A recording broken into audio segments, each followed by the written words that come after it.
Preface. In this book I have tried to give a full survey of Sartre's thought. Though the subtitle of Philosophic Study 7 indicates the main area of my interest. Sartre is a complex and many-sided figure. My interpretation often differs from that of other writers. Indeed, it was dissatisfaction with what had been said about him that first drove me to start writing. My central concern has been to show the hardcore of philosophic argument which runs through all his works, for this, in more than any other single feature of his writings, and in spite of the exaggeration of which he is sometimes guilty, is what marks him as one of the great figures of our time. In some ways his philosophic background and methods are far removed from those in which I was educated, yet often I have found the difference to be one of terminology rather than of thought. Consequently I feel that the effort to understand him will prove worth while to those whose first impulse is to reject. I have tried to justify my statements by quotations. In general, these are NLY own translations, where I have used another's version. I have indicated this in the notes. Sartre's major works are referred to by abbreviations, a list of which is given on page X. There are many people to whom I owe a debt of gratitude for their assistance in different aspects of this book. I cannot possibly list and thank them all individually. 3, however, must be mentioned here: Mr. J. N. J. Palmer, with whom I have had many helpful discussions on Sartre's plays and other topics, Professor J.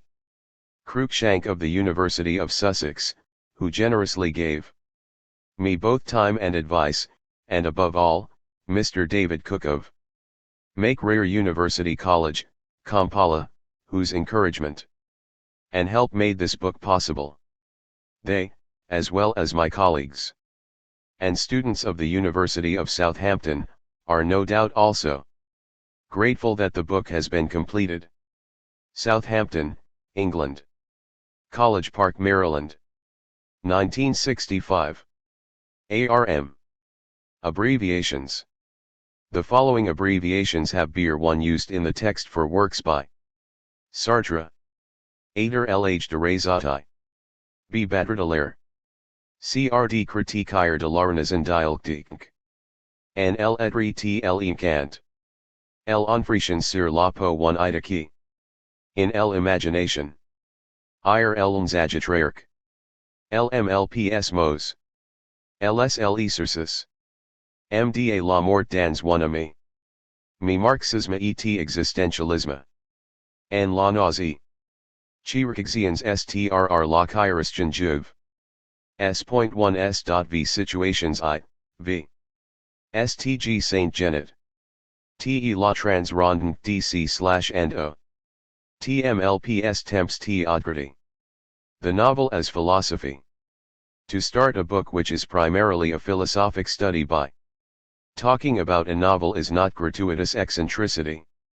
Rather, would the eccentricity seem to be Sartre's, for in 1938, the year of publication of La Nausée, it seemed clear that he was a professional philosopher intending to make his way up the normal French educational ladder.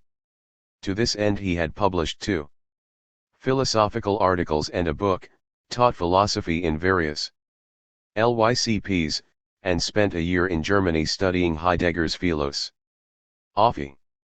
If he had been killed in the war, after the publication of L'Être Tlene and 1943, it is possible that La Nausée and the volume of short stories L.C. Moore, 1939, would have been forgotten and Sartre remembered only as a philosopher. A comparison between the pre- and post-war literary works will also reveal an important difference: the latter are much more consciously literary and less philosophical than the former. This difference reflects a difference in his attitude to the act of writing itself, as he has hinted. Sinlon de Beauvoir states that La Nausée corresponded to Sartre's intent tions, which were to express in literary form metaphysical truths and feelings u.lths could not be said about les chernins de la liberté, which is much less philosophically dense. Even on a superficial level it is remarkable that Matthew, the philosopher hero of the trilogy, thinks much less philosophically than does Roquentin. Explorer and historian, in La Nausée. Before the publication of Simone de Beauvoir's memoirs there was current a story that La Force de l'Age, 293. The imagination.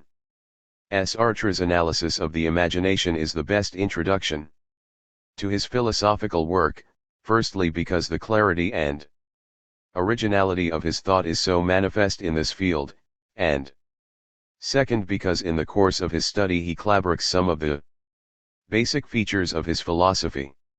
He has written 2 books on the cluster of problems which CCNTRC around THC notion of the imagination, L'Imaginatiets, 1936, and L'Imaginaire, 1940. The earlier work consists mainly of exposition and criticism of the writings of previous philosophers and psychologists. The second is a constructive attempt to produce a satisfactory account of the topic from a philosophic point of view. For this reason it is unfortunate that the first English translation of L'Imaginaire was given the title The Psychology of the Imagination. The reason for THL's mistake is a misunderstanding of THC French subtitle Psychologie phénoménale de l'imagination. The point of the use of the word phénoméno logical in the title is to remove the impression of an empirical approach to the subject, which might be given by the use of psychology. Though the book makes use of psychological investigations, it is clearly a work of philosophy throughout.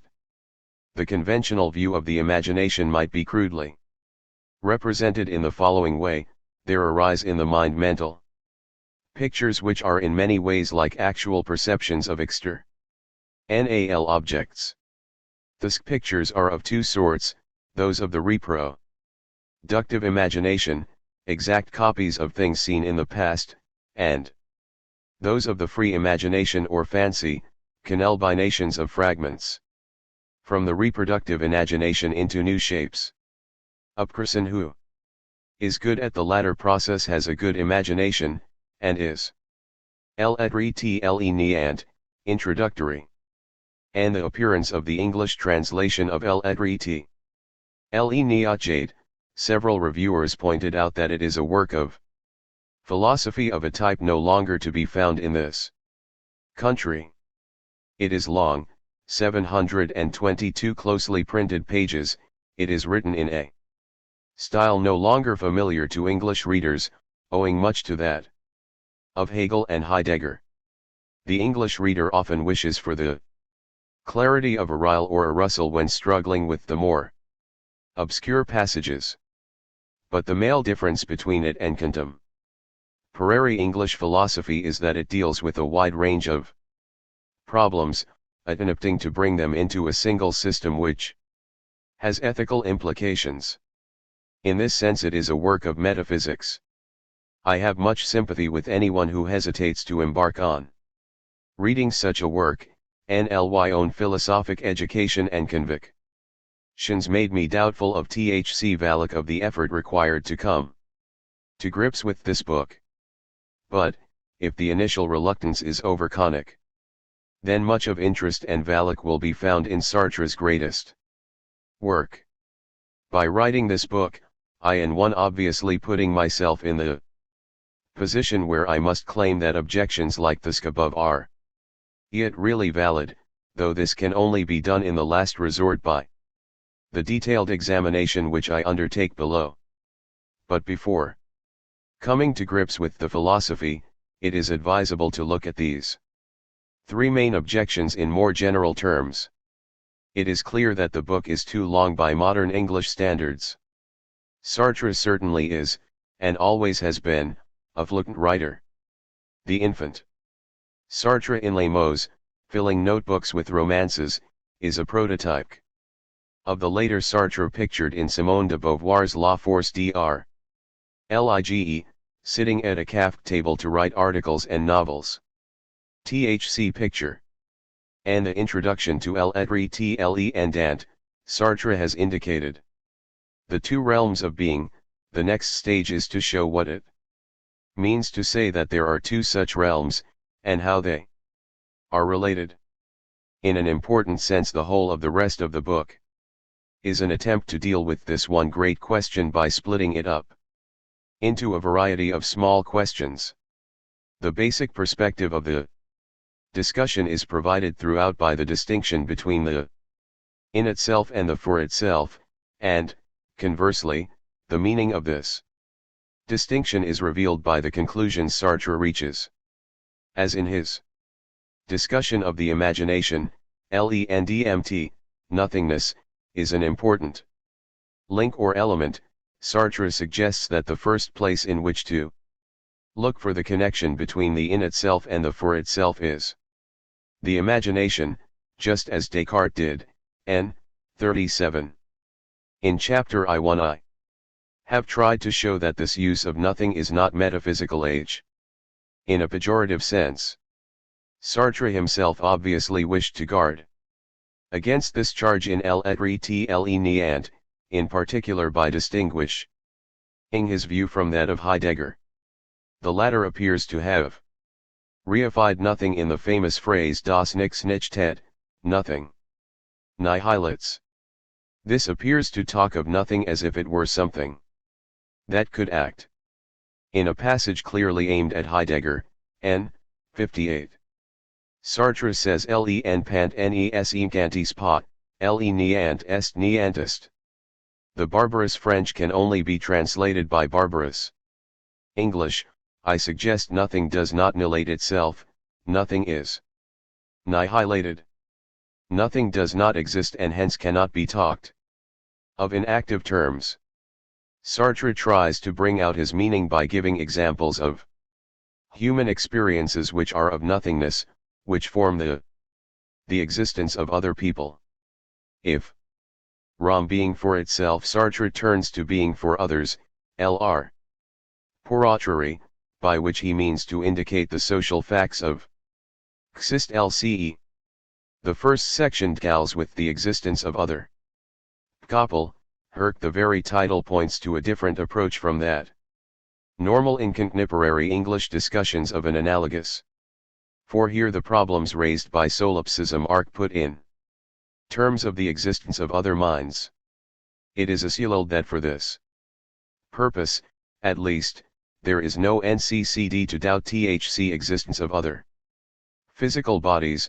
THC difficulty is to know, or to know how we know, that THCSE bodies are animated by minds like our own. The task of the philosopher is, as it were, to elucidate the way in which it is possible to penetrasi THC visil of bodily behavior and GCT to THC mind within. The main question is the kind of evidence that there would have to be for the existence of a mind when all that can be observed is motions of matter. But closer inspection of THC-TYPC of English arguments I am referring to would show that they are really more concerned with what knowledge of another mind would be than with genuine doubts about its existency. Hence the discussions seem legalistic rather than scientific, concentrating on evidence, credentials or proof. The following is from one of the better known English contributions to the problem of other minds. Up to now, in challenging Ryle with the question how do you know?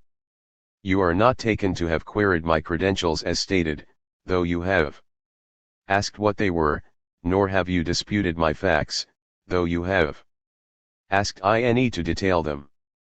It is this further sort of challenge that may relations with other people. Consciousness of the body as a body is nausea, the taste of myself, n.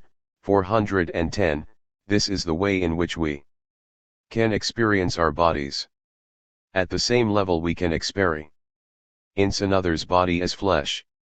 As I have emphasized above, we rarely look on another person as a mere thing or object, we nor merely see him in action, involved in a series of projects and manifesting his freedom, in which case his body has an mental or transparent character, we see him through his body. In sexual desire, however, what is of central importance seems to be the body as flesh. Such an experience may be commoner than that of nausea, but it is of the same order in that it tends to concentrate on what is normally transcended. I have already remarked that philosophers have tended to ignore the body, and that most bodily of all our activities, the sexual, in l'être SARTRE, sees concrete relations between embodied individuals as basic to the understanding of what it is to be a person. Hence this section of the argument is a filling out of the abstract discussion of our knowledge of the existence of others. The phenomenon of the look was not a proof of others' existence, it was a manifestation of it. More complex relations are similarly manifestationes of the basic knowledge that they do exist as other people. 6. Sexual desire and flesh seem intimately connected. It is not an accident that desire while aiming at THC body as a whole GCTS into contact with it mainly by means of the least differentiated masses of flesh, the ones least provided with nerves, the least capable of spontaneous movement, by means of the breasts, buttocks, thighs, and stomach. These are a kind of image of pure language. Wir sehen hier mit wieder die Sprache als das in de Geists. Peg L. 1 have included a separate chapter on language even though Sartre nowhere discusses its problems in isolation from autres philosophic questions. I have done this for two reasons.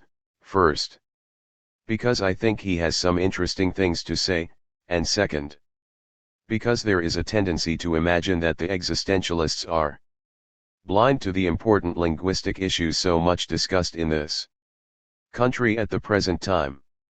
Hence the subject matter of this chapter is more technical, more concerned with details of current philosophic discussions, than are the others in the book, though I believe it can be understood in isolation from such discussions. The chapter is also more difficult than the others, and this is unavoidable from the nature of the subject matter. To think clearly about language requires concentration and argument on matters we do not nor null think about. Philosophers in England tend to be considered, and even to consider themselves, as linguistic philosophers, albeit without any clear agreement on the meaning of the phrase. Elsewhere philosophers tend to see this concentration on language as resulting from an erroneous conception of philosophy. As so often in such cases, there are things to be said on both sides. Here I am concerned to show that there is less difference between the views of Sartre and those of some English philosophers than might appear at first glance. There is an important difference of attitude between the two sides, however. This can be characterized roughly by saying that an English philosopher nowadays tends to begin by assuming that the problem freedom. I have repeatedly emphasized how Sartre stresses man's freedom, and how his claim that man is free is involved in other of his doctrines. But these earlier mentions of freedom have been partial, in terms of some particular aspect of human existence, and in this respect do not constitute a solution to the complex problem of human freedom. Even though it has been established that human consciousness is outside the causal chain of the world of things, it by no means follows that man can act or refrain from acting in a moral sense. Part at least of the problem of freedom lies in the fact that there is a lack of clarity about the very claim that man is free. Hence the object of this chapter is to consider the matter from a different angle. Sartre is quoted as having said, if man is not free, then his liberation would not make sense.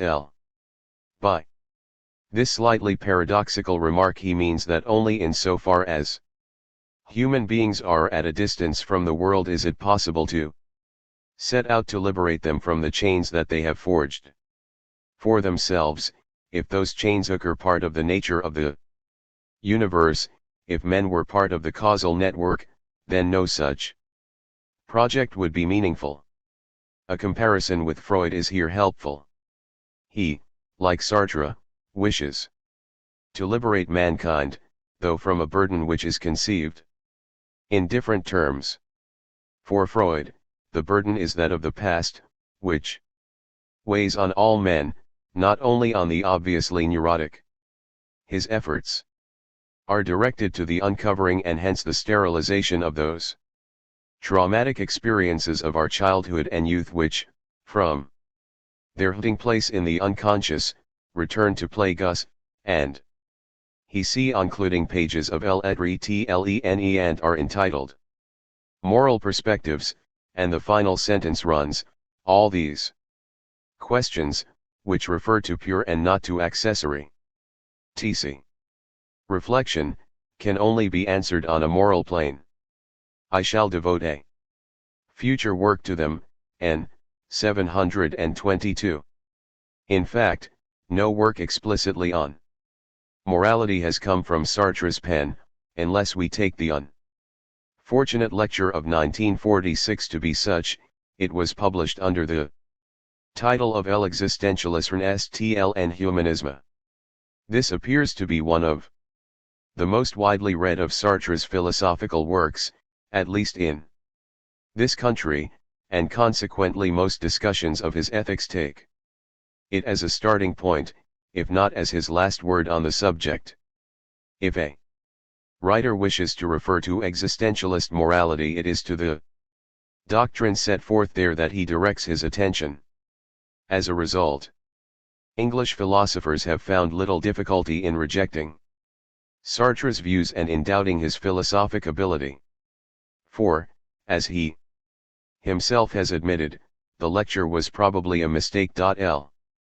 It is not very hard to realize that the arguments in the lecture are comparatively superficial and often inconsistent with the views put forward in Lettre and itself. But consideration of the context will reveal the source of these faults. It was intended as a lecture to the general public on existentialism, not as a statement of Sartre's views. Further, he is a good lecturer, in the sense that he is often influenced by the character of his audience, which may lead him to depart from his written script to make more impact.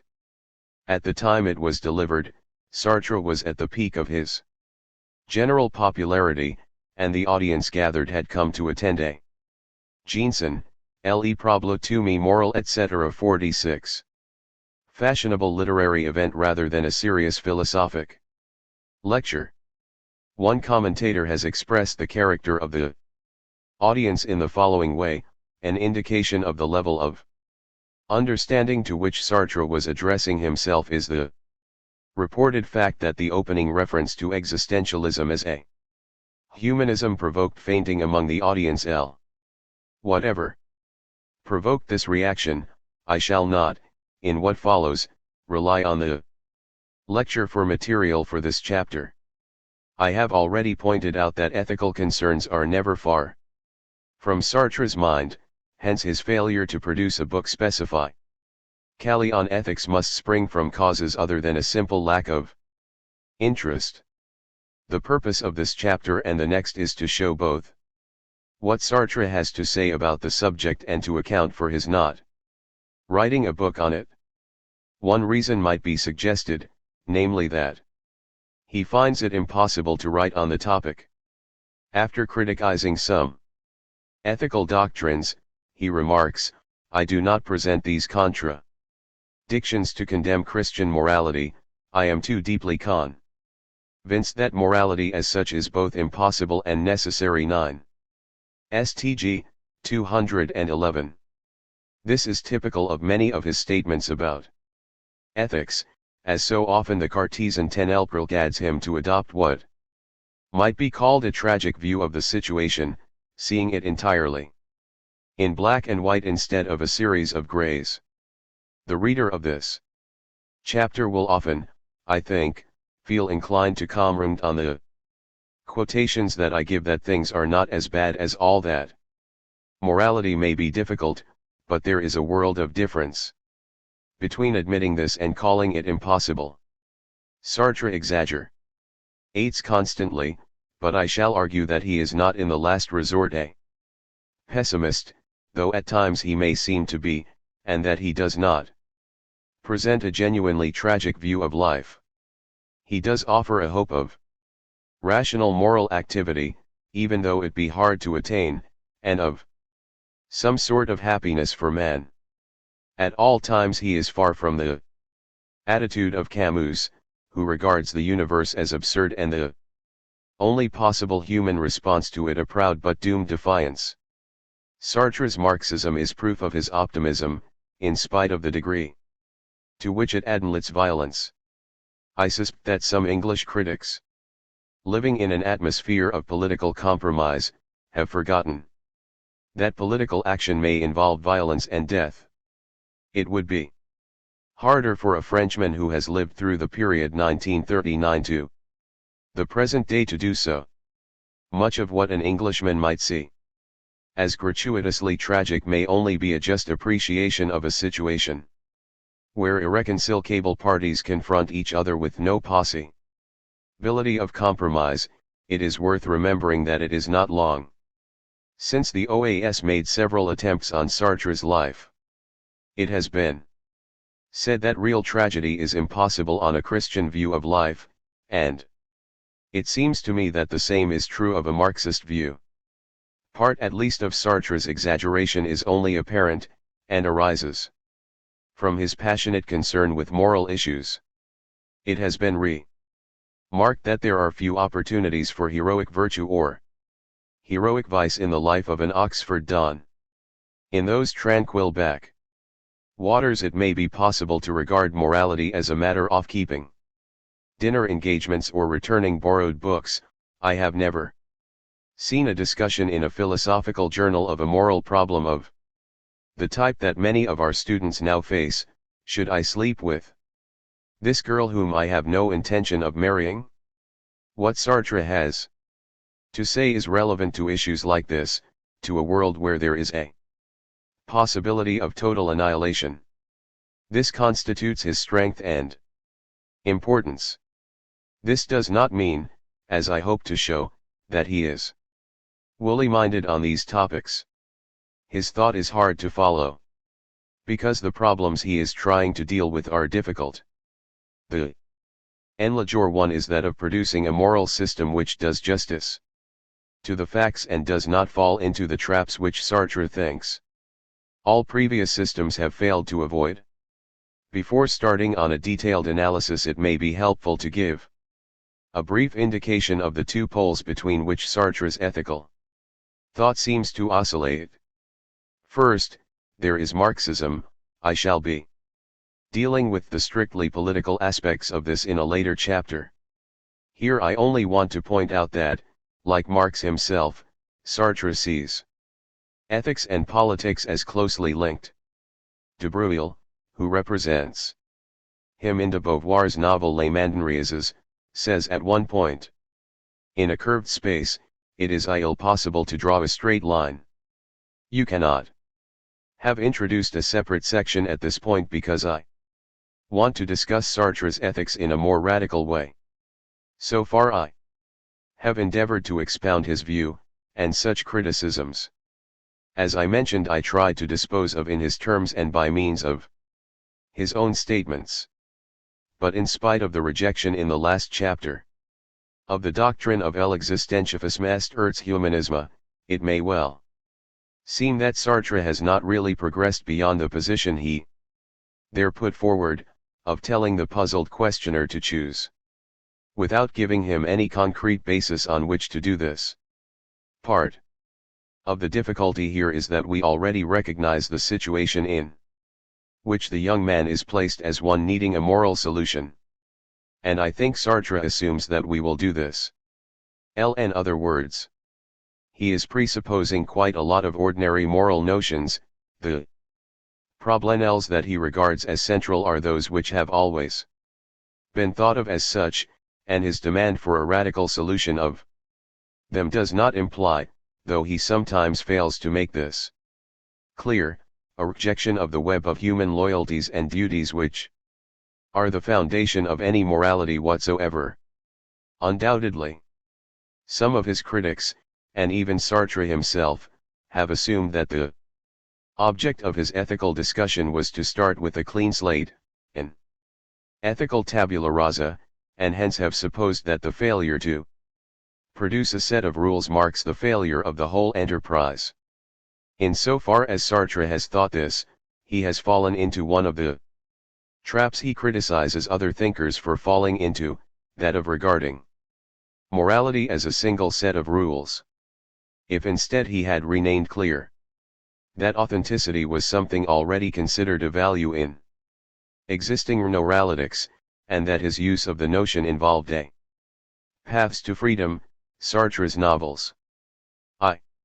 And the last chapter I have suggested that Sartre's literary works could be regarded in the light of detailed examples, playing a fictional role analogous to that played by the works of Genet and Baudelaire.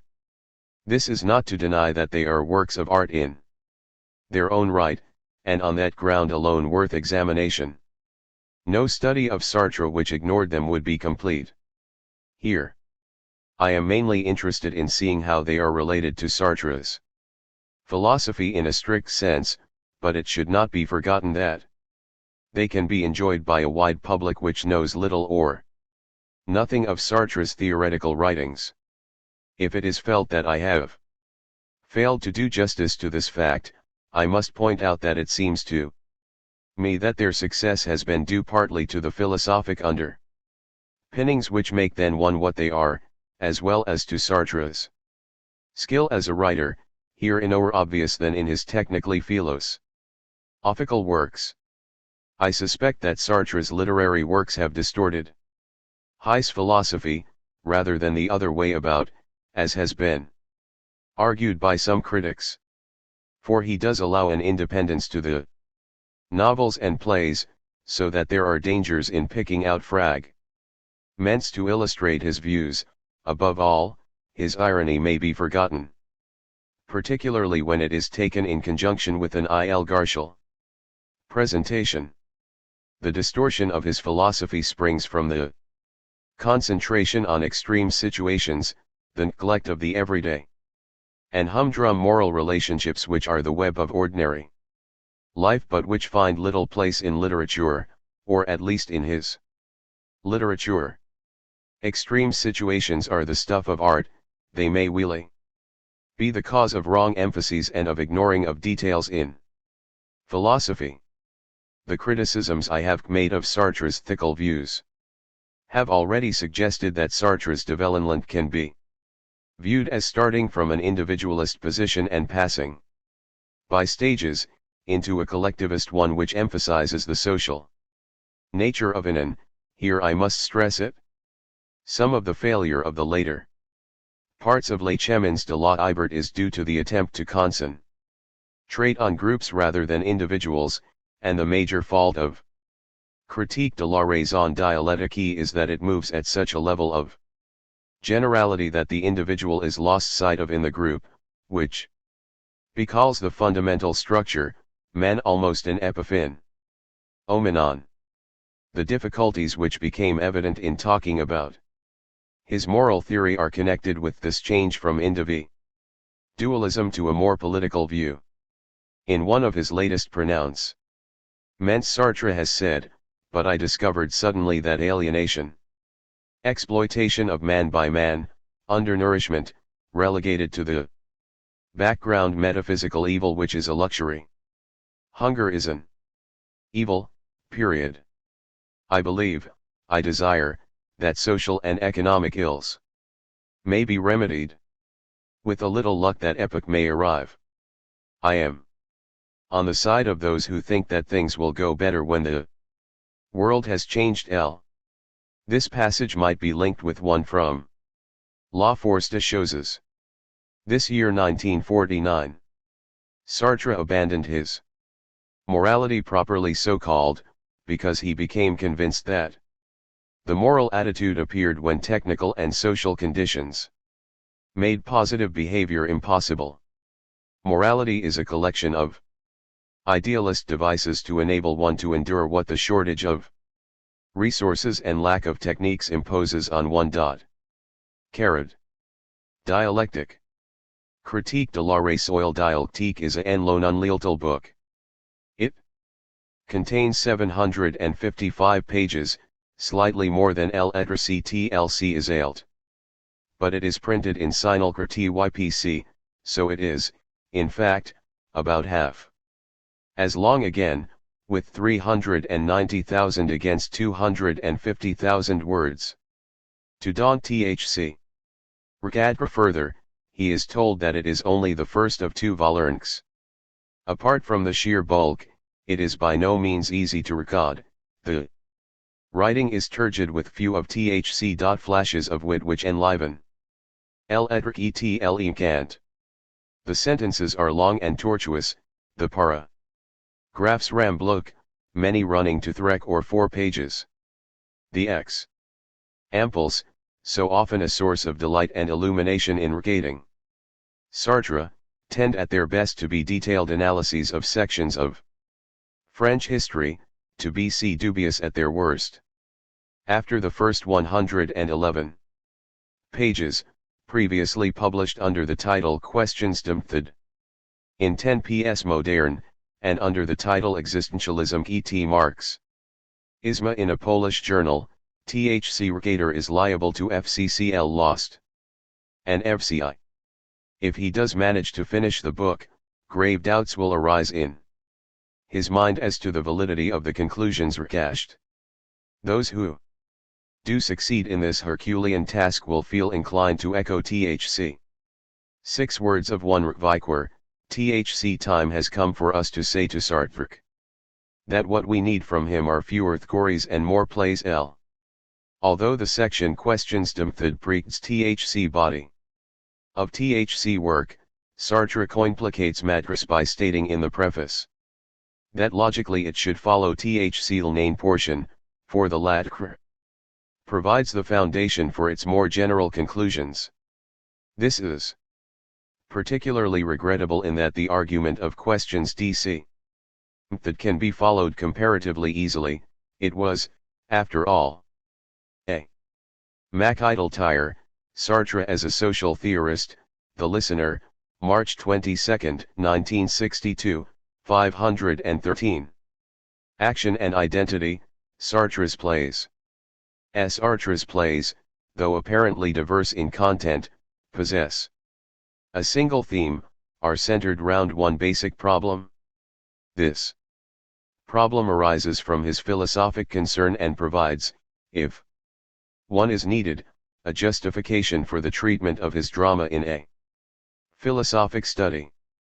To a casual reader this may not appear to be the case, because the dramatic skill of Sartre manifests itself in producing dramas which can interest those who have no knowledge of HL's philosophical views.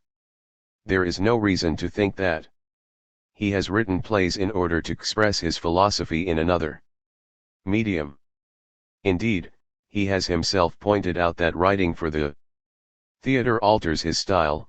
It's a change, it mocks MC Spectacle violently. Interview with L'Express, 1959. That there is a single theme, as well as the exact nature of it, will become clear, I trust, in the course of this chapter. It can be briefly characterized here as the problem of action and identity 7, because the hero, or heroes, of every Sartrine play is congruent with the question who am I. This concern arises from a 11 uncertainty about what he ought to do or about what he has done. If THC action lies in the future, then the protagonist in acting is also choosing more than the action itself, a whole life is in question. If the action has already been done, then the character is uncertain about the exact nature of his deed, in the sense that he is unclear whether he has acted freely or has been manipulated by external forces. This doubt reflects an uncertainty about the nature of his whole personality. There are other important themes which vary from play to play. Extracts in Evergreen Review, Volume 4, Number 11, January-Feb 1960, pages 143 to 52. I have quoted from this version, p. 14.4. Literature and Life. SARTRE may be considered the writer par excellence. The award of the Nobel Prize for Literature, although rejected by him, is clearly legitimate. Consequently, his reflections on literature in general and on his own writing are worth examination. The main source for his general comments is the well-known and often misunderstood Chu-Sek law literature of 1947, for his own works the fragment of autobiography, Les Mots, first published in 1963. This again has been the source of misunderstandings. Many have taken him literally when he says of himself, 10 years ago I woke up, became a man cured of a long bitter yet sweet madness, which will never return. A man who cannot think of his old errors without laughing and who no longer knows what to do with his life. LM 211. This remark, coupled with one which follows closely, that he will continue writing through habit, that his motto has been and still is nulla dies sine linea, has been taken as a gesture of despair. It is not. Sartre has often painted a gloomy view, but this is not evidence of a melancholic temperament. In an interview given soon after the publication of Les Mots, he declares that he has always been happy, and there seems no reason to doubt this. Point 1. There are many things that Sartre enjoys, among them deflating the overvalued, about which he is both witty and ironical. In his latest work, though not only there, the wit and irony are turned on himself. The almost clinical detachment and objectivity with which he views his earlier life have to be understood in reading Les Mots. He shows no trace of corn passion for the small, ugly Jean-Paul. Encounter, June 1964, 61-63. Concluding remarks. My concern in this book has been to exhibit Sartre's views in a language which is more easily comprehensible to those brought up on this side of that philosophic Iron Curtain, the English Channel. Such an activity inevitably involves both interpretation and criticism, and, equally inevitably, these are inextricably entwined in what I have written. Consequently, my Sartre appears a different figure from that of M. R. Thody or Mr. Cranston, to name two writers who have covered the same field as myself. Indeed, sometimes what I have said has been a result of conscious reaction against their views. But, in spite of those passages where I have shown, or attempted to show, that these or other critics have misinterpreted Sartre, my aim has never been to defend him. There are two reasons for this. First, he has no need of defense, for better or worse he represents philosophy to large numbers of people on both sides of the channel. I have been surprised at the number of applicants for philosophy courses who have made their first contact with the subject through the medium of his writings or plays. Nothing I say about him will alter his position as a major figure of the 20th century. Sometimes I can even detect a thin note of envy in the voices of English philosophers discussing him. Such success must be galling to those who feel that honest toil has brought less reward in terms of popularity and public influence. than easy brilliance. For it is clear that success has come easily to Sartre. But this is because of the immense energy and intellectual verve which underlie all he has done.